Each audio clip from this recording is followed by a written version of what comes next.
오늘 또 하나님 은혜 받을 말씀은 역대하 30장입니다. 히스기야 왕이 이제 종교 개혁을 일으켜서 이렇게 자기 부친이 했던 우상 숭배하는 것을 돌이켜서 하나님만을 오로지 섬기려는 이 다윗의 마음을 담고 정직한 마음을 가졌다고 지난 시간에 읽었습니다. 굉장히 중요한 일을 했습니다. 그때 제가 말씀을 드렸죠. 먼저 정결케 할 것은 레위 족속들 제사장들을 따로 불러서 저들을 정결케 하라고 그랬어요. 먼저 자신을 정결케 하고 그 다음에 제사 장소에 있었던 회당을 성전을 정리했습니다. 성전이 문이 닫혔고 예배를 드리지 못했기 때문에 오랜 기간 동안 지금 성전 문이 닫히고요. 성전이 안에 있는 기구들도 회파되고 아주 형편없이 그렇게 된 것을 봅니다. 그 정리를 다 하고 그 다음에 하나님 앞에 제사를 회복시키는데요. 왜 예배가 회복되는 거죠? 제사가 회복되는데 첫 번째 가장 중요한 제사를 드린 것이 속죄제였었습니다. 속죄제 다음에는 하나님 앞에 헌신하는 번제를 드렸습니다. 그래서 지난번에 우리가 레위기를 통과하면서 이렇게 배웠던 것들이 굉장히 중요하거든요. 여기는 그냥 쓱 기록된 것 같은데 속죄제 다음에 번제를 드려서 하나님 앞에 헌신하는 제사를 하나님 앞에 드립니다. 그리고 히스기야가 백성들에게 이제 너희는 하나님 앞에 몸이 깨끗해졌고 또 이렇게 하나님 앞에 헌신된 몸이 됐고요. 깨끗한 몸이 되었으니까 이제는 너희가 하나님 앞에 감사하는 마음 그리고 하나님 앞에 헌신하는 마음으로 하나님 앞에 예물을 드리라. 그랬더니 자원하는 마음으로 감사제를 드리고요. 번제를 드려서 하나님 앞에 온전히 드리는 그러한 제사를 드립니다. 이 제물이 막 이렇게 들어오는데요. 이 제물을 벗길 수 있는 제사장들이 없어요. 가족을 벗길 수 있는. 제물을 이게 각을 떠서 올리는데 이것이 많지 않았다. 이건. 그래서 제사장들이 많지는 않았지만 저들이 이제 막 수고하고 그것을 누가 돕느냐? 레위 사람들이 막 도와가지고 이렇게 제사를 잘 치르게끔 했습니다. 근데 이제 하나님 앞에 중심으로 돌아온 것이 지난번에 볼 때 히스기야 원년 그랬거든요. 그런 원년이라면 히스기야가 왕위로 올라가가지고 첫 번째 맞았던 정월이에요. 1월 14일 날 뭘 드려야지 되죠? 14일 날 정월 14일 날은 유월절을 지키는 날이에요. 그래서 출애굽을 시작할 때 하나님께서 이스라엘 백성에게 명령한 것이죠. 너희들 1월 우리가 출애굽을 하는 이 날짜를 지금 쳐서 1월로 잡고 14일 날에는 어린 양을 잡아서 출애굽을 하도록 그렇게 준비를 시켰습니다. 그래서 유월절이라는 말이거든요. 그 피를 보고 넘어간다. 그 유월절을 그렇게 지키는 거예요. 그 사이에 쭉 무슨 약속이 있었냐면요. 내가 유월절을 지키고 만일 절기를 하나님 앞에 77절하고 수장절을 그렇게 지키게 되면 외부에서 적군들이 쳐들어오려고 하는 그것도 막아주신다고 그러죠. 하나님께서. 그렇게 외부에서 들어오는 자들이 마음을 잡아서 하나님께서 그걸 막아줄 테니까 그거 걱정하지 말고 하나님 앞에 예배만 해라. 제사를 지내라. 그러면은 하나님께서 붙잡아 줄 것이냐. 이렇게 이야기를 했거든요. 그런데 지금 이상하게 이 히스기야가 자기 아버지 때 보니까 완전히 성전 문을 닫아놔 버린 거예요. 그래서 각오를 하고 이건 성경적이 아니구나. 하나님 말씀대로 아니구나. 하나님 앞에 예배를 드려야지 되는데 이 속으로 생각하고 있었던 거예요. 그래서 딱 자기가 왕위에 올라서자마자 첫 번째 유월절에 이 제사를 지내기를 원했습니다. 그냥 이 제사를 지내니까 얼마나 좋고 기쁘든지 즐겁든지. 그래서 자기가 이제 속에 생각한 거예요. 근데 우리가 이거 유월절은 지킬 수 있는데 우리 말고 지금 유월절을 전체 다 지켰으면 좋겠다라는 거예요. 여기에 꼭 무슨 말이 들어가냐면 결심하고라는 단어가 나오네요. 결심하고 내가 이 일을 해야 되겠다. 무슨 일이냐면요. 온 이스라엘이 다 같이 모여서 하나님을 예배하는 예배가 회복돼야 되겠다. 그래서 이 유월절이 그냥 유월절이 회복되는 게 아니라 유월절을 통해서 전 이스라엘이 다 회복되기를 원한다. 당신은요, 북이스라엘의 아술한테 무참히 짓밟혔거든요. 그래서 거긴 리더가 없어진 거예요. 그래서 이 히스기야가 생각이 이렇게 되면은 북이스라엘뿐만 아니라 남유다 전체가 다 합쳐서 하나님을 찬양하는 예배하는 이 예배를 회복해야 되겠다. 그래서 종교 계획을 이제 어디까지 뻗치느냐, 북이스라엘까지 뻗친 거예요. 그래서 유월절에 대한 것은 굉장히 큰 의미가 있습니다. 히스기야가 진 유월절은요, 이스라엘이 나눠졌거든요. 어느 때요? 르호보암과 여로보암 때 나눠진 그 왕 후로부터 이렇게 연합으로 드리는 것은 처음이라. 그래서 이것을 굉장히 크게 하나님이 기뻐하시는 일이 되었다, 그 말이죠.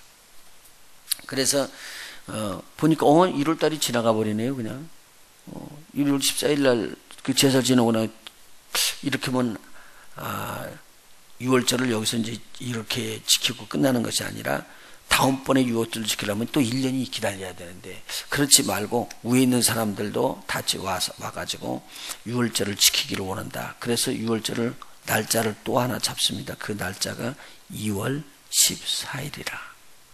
자, 그러면 2월 14일 날 그렇게 마음대로 바꿔버려도 되느냐? 그런데 하나님 앞에서 이 제사를 지내기를 원하고 6월절을 지키는 것이 1월 14일 날 그렇게 줄례대로 이렇게 지켜야지 되는데, 만일 여행을 갔거나 전쟁터에 나간 사람들이 있었을 때는 어떻게 하냐 그 말이죠. 그렇게 해서 옛날부터 이런 일들이 있을 것을 예측을 하고, 그런 사람들에게도 6월절을 지킬 수 있는 절기로 한 달 늦춰서 2월 14일 날 지내는 방법이 있었습니다. 그래서 히스기야가 이걸 잘 알아낸 거예요. 이걸 알고 방백들과 합쳐서 이야기 상의합니다. 그러면은 아직 시간이 2월 14일로 하면은 시간이 있으니까 이제 편지를 써서 전 이스라엘에다 돌리자. 그리고 몰려오자. 그렇게 이야기했습니다. 우리 성경 한번 먼저 찾아봐요. 민수기 9장입니다.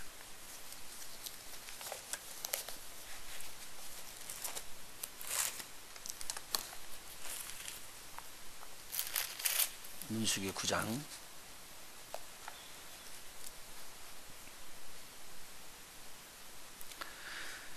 5절 한번 보십시다. 그들이 정월 14일 해질 때에 6월절을 시내 광야에서 6월절을 지켰을 때 이스라엘 자손이 여호와께서 모세에게 명하신 것을 다 조차 행하였더라. 때에 사람의 시체로 인하여 부정케 되어서 6월절을 지킬 수 없는 사람들이 있었는데, 이 사람들은 전쟁에 나가서 사람들의 시체를 본 거예요. 싸우니까요. 그들이 당일에 모세와 아론 앞에 이르러 그에게 이르되, 우리가 사람의 시체로 인하여 부정케 되었거니와 우리를 금지하여 이스라엘 자손과 함께 정기에 여호와께 예물을 드리지 못하게 하심은 어찌미시니까. 모세가 그들에게 이르되, 기다리라. 여호와께서 너희에게 대하여 어떻게 명하시는지 내가 들으리라. 그리고 하나님 앞에 올라가서 기도합니다. 여호와께서 모세에게 일러 가라사대, 이스라엘 자손에게 고하여 이르라. 너희나 너희 후손 중에 시체로 인하여 부정케 되든지 먼 여행 중에 있든지 할지라도 다 여호와 앞에 마땅히 유월절을 지키되, 주님 하나님의 명령입니다. 지켜라. 근데 어떻게 지키느냐? 2월 14일 해질 때에 그것을 지켜서 어린 양의 무교병과 쓴 나물을 아울러 먹을 것이요, 아침까지 그것을 조금도 남겨두지 말며 그 뼈를 하나도 꺾지 말아서 6월절 모든 율례대로 지킬 것이니라. 그러니까 6월절이 1월 정월 14일 밤에 잡아야 되거든요. 밤에 양을 잡아서 그 양으로 먹고 거기 그 피를 문술줄에다 발랐잖아요. 그와 같은 일들을 2월 14일 날에 똑같이 해라. 그러면 6월절로 받겠다. 하나님께서 말씀해 주신 거예요. 우리가 그냥 아무 때나 드려서 제사가 있어서 되는 게 아니라 지금 정한 예를 지금 말씀드리는 것입니다. 이렇게 해서 이제 히스기야가 보발꾼들 이제 편지를 써서 다 보냅니다. 너희가 지금 하나님 앞에서 이렇게 어렵게 된 것은 우리가 하나님을 떠난 것이기 때문에 하나님 앞에 돌아오자. 그리고는 보냅니다. 근데 이 북이스라엘에 간 사람들 중에서 환영을 받는 사람도 있었고, 보발꾼들이 조롱과 멸시를 받고 돌아온 사람도 있었습니다. 그러니까 많은 사람들이 다 돌아온 것은 아니지만, 여기 보니까 스스로 겸비하여 정말 하나님 앞에 낮추는 자들은 하나님의 성 예루살렘에 돌아와서 제사를 지내게 되었습니다. 그리고 그 다음 17일 동안 무교절을 준비하면서 무교절을 지킨 거예요. 그러니까 이때 모였던 사람들 숫자가 엄청나게 많은 숫자가 몰려들었습니다.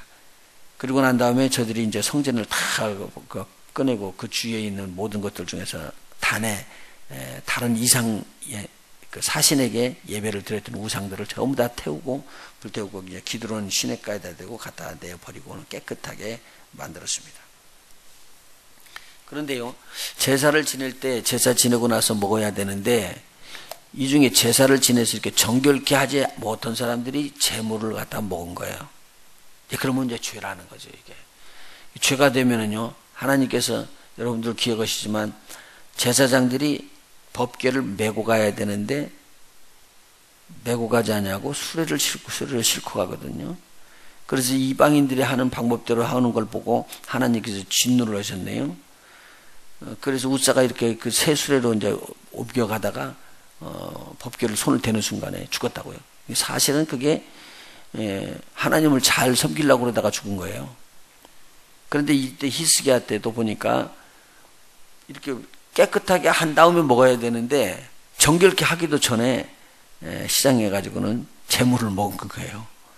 이 제물을 먹은 것으로 인하여서 하나님께서 진노를 해서 저들에게 병이 온 거예요. 거기를 한번 읽어볼까요? 17절부터 17절부터요. 회중에 많은 사람이 성결케 하지 못한 고로 레위 사람들이 모든 부정한 사람을 위하여 유월절 양을 잡아 저희로 여호와 앞에 성결케 하였느니라. 그래서 그 사람들 다 세워놓고는 유월절 어린 양으로 다 핏부림을 다 준 거죠. 그래서 저들이 정결케 됐습니다. 그런데도 아직 정결케 되지 못한 사람들이 18절에 기록이 됩니다. 18절이요. 에브라임과 므낫세와 이사갈과 수불론의 많은 무리는 자기를 깨끗게 하지 아니하고 뭘 먹었다고요? 유월절 양을 먹었어요. 이러면 죄를 졌거든요. 양을 먹어 기록한 규례에 어긴지라. 그런데 보니까 병이 꽉 돌아버린 거예요. 그러니까 이것을 먹고 병이 들은 거죠. 자, 유월절이 나중에 바꿔져서 지금 우리가 하는 예식이 뭐죠? 성례식 중에 성만찬이죠.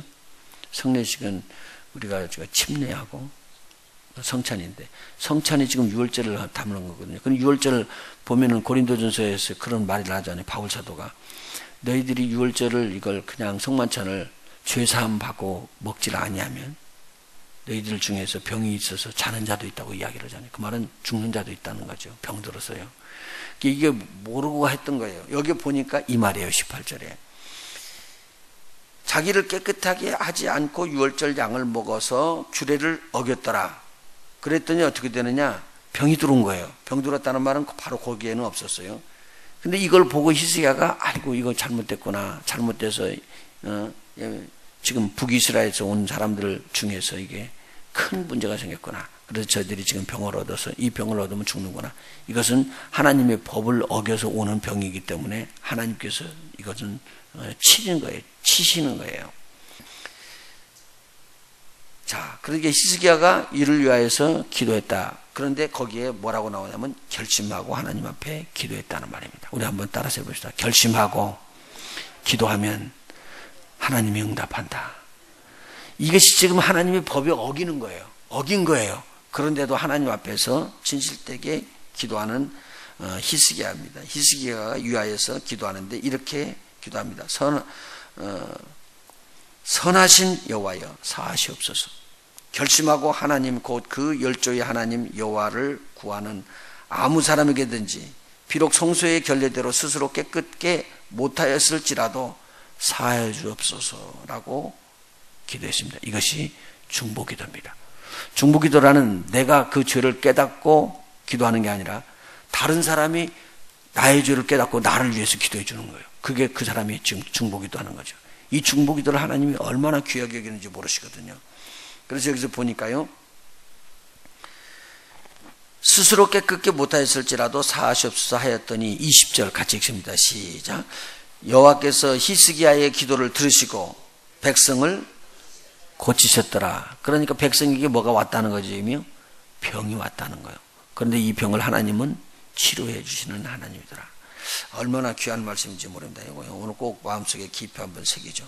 그러고 난 다음에 이스라엘 백성들이 모여서 7일 동안 무교절을 지키는 거예요.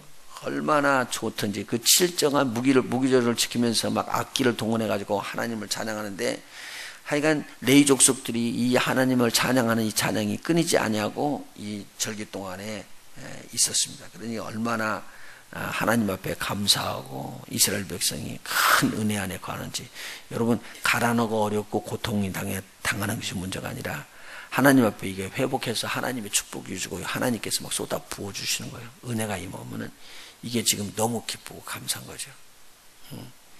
그래서 제가 그때 여기서 보니까 새벽 기도인가? 금요일날 기도인가? 끝나고 기도를 하고 있는데 와가지고 우리 강정은 집사가 이야기를 하더라고요. 목사님 좀 밖에 좀 나와보시죠. 그래서 제가 이렇게 나갔습니다. 나갔더니 왜 그랬더니 저기 우리 강 집사가 저기 혹시 좀 잘못된 거 아닌가 하고 그래서요.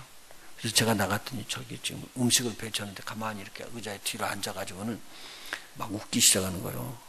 그래서 실성은 사람인 줄 알았다는 거예요. 그런데 제가 가서 딱 보니까 실성은 게 아니고 하나님께서 이 안에다 기쁨을 넣어주기 때문에 감당을 못한 거예요.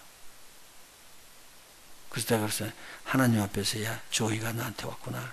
기쁨이 왔구나. 그랬더니 그러는데도 웃어. 말하는데도 계속 웃고. 그런데 다른 사람이 보기에는 실성한 사람 같아. 그런데 그래서 이쪽에 이제 방에 들어가가지고 하나님 앞에 나한테 은혜를 베풀었다. 그리고는 이게 기도를 해주고는요. 기도 딱 끝나니까 딱 절제하기 시작하더라고요. 은사는 이렇게 들어오기는 오지만 그건 절제를 하지 않고는 그냥 잘못하면 그게 옆길로 가요. 모르면은. 그런데 그렇게 기쁨이 넘치는 거예요. 제가 이때 큰 것을 느낀 게 뭐냐면 오늘 우리에게 환경을 뛰어넘을 수 있는 힘이 우리에게는 없어요. 어느 때는요. 그런데 하나님이 우리를 강한 팔로 끌어서 넘겨주면은 희락이 넘친다고요. 지금 여기 이스라엘 백성에게 그 조상이 너무 악하게 굴었기 때문에 외침이 들어가지고는요, 주위에 있는 모든 나라가 다 박살을 내버린 거예요. 이 땅을요, 유다를요. 그리고는 막 잡아가고, 포로로 잡아가고, 이런 어려운 일들을 다 당했는데도 불구하고, 이 히스기야가 원년에 딱 하나님 앞에 회복하는 하나님 앞에 축복을 불고, 하나님 앞에 이 영적인 것을 회복시킨 거예요. 그래서 속죄제로 회개를 하게 하고, 남이스라엘, 남유다만이 아니라 북이스라엘까지 다 모여서 하나님을 찬양하자고 그러는데, 북이스라엘에 있는 사람들이 미쳐 죄를 씻고 깨끗하게 하기 전에 성전에서 나오는 그 어린 양을 먹게 된 거예요. 그러면 이것은 하나님의 법을 어겼기 때문에 하나님께서 법을 어긴 걸 알려준 거죠. 근데 이것을 알고도 하나님 앞에 달라들어 결심하고 하나님 이걸 용서해 주시라고 하나님 앞에 기도하는 히스기야의 기도, 이 기도를 하나님이 기뻐 받으시고 들으셨다는 거죠. 그래서 회복시켜 줬다는 거죠. 오늘 우리 중보기도 그럽니다. 우리가 하나님의 법으로도 안 된다는 걸 지지라도 우리가 하나님 앞에 무릎을 꿇고 기도하면은 하나님께서 우리의 결심하고 드리는 하나님 앞에 향한 기도, 이 하나님의 기도는 꼭 응답이 되더라. 귀한 것을 오늘 하나 배우고 갑니다. 절대로 포기하지 마십시오. 하나님 앞에 이것은 살려주십시오. 그러면 하나님이 궁유를 베푸시는 하나님인데 하나님은 절대로 우리가 결심하고 드리는 기도를 외면하지 않습니다. 그래서 들으셔서 꼭 응답해 주시는 우리 주님인 것을 알게 되죠. 그리고 난 다음에요, 어디서 재물들이 나오는지 하여간 있는 모든 것, 그 어려움 당한 데에서부터 수송아지 1천, 양 7천을 갖다가 왕이 백성들에게 주고 제사를 지내라고 그러고요. 깨끗하게 하라고 그러고요. 그러니까 또 방백들이요, 수송아지 1천을 드리고 양 1만을 드려갖고 제사를 지내면서 이스라엘 전 회중이 회개하고 깨끗하게 정결케 하는 일들을 감당하게 했습니다. 이렇게 되니까 하나님께서 기뻐하는 나그네들까지 총동원돼서 하나님을 찬양하는 부분이 나옵니다. 25절입니다. 같이 읽습니다. 25절 시작. 유다 온 회중과 제사장들과 레위 사람들과 이스라엘에서 온 회중과 이스라엘 땅에서 나온 나그네와 유다에 거한 나그네가 다 즐거워하였으므로 예루살렘에 큰 희락이 있었으니, 조이입니다. 조이 기쁨이, 희락이 있었으니 이스라엘 왕 다윗의 아들 솔로몬 때부터 이러한 희락이 예루살렘에 없었더라. 희락이 임했다는 말은 뭐가 임했다는 거죠? 성령이 임했다는 거예요. 성령의 감동이 넘쳤다는 거죠. 자, 27절에 보니까요.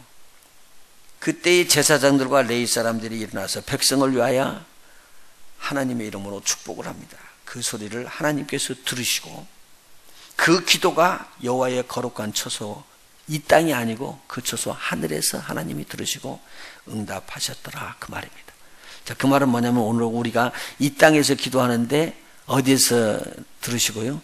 하늘에서 들으시고, 그 말은 우리가 이 땅에서 매면 하늘에서 매이고 이 땅에서 풀면 하늘에서 풀리는 기도에 뻥 뚫리는 하나님의 은혜가 임했다. 이 아침에 그런 아침 되시게 되시는 걸 축원합니다.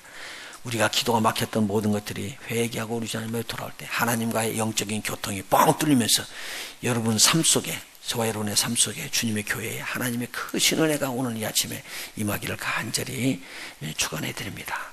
기도하십니다.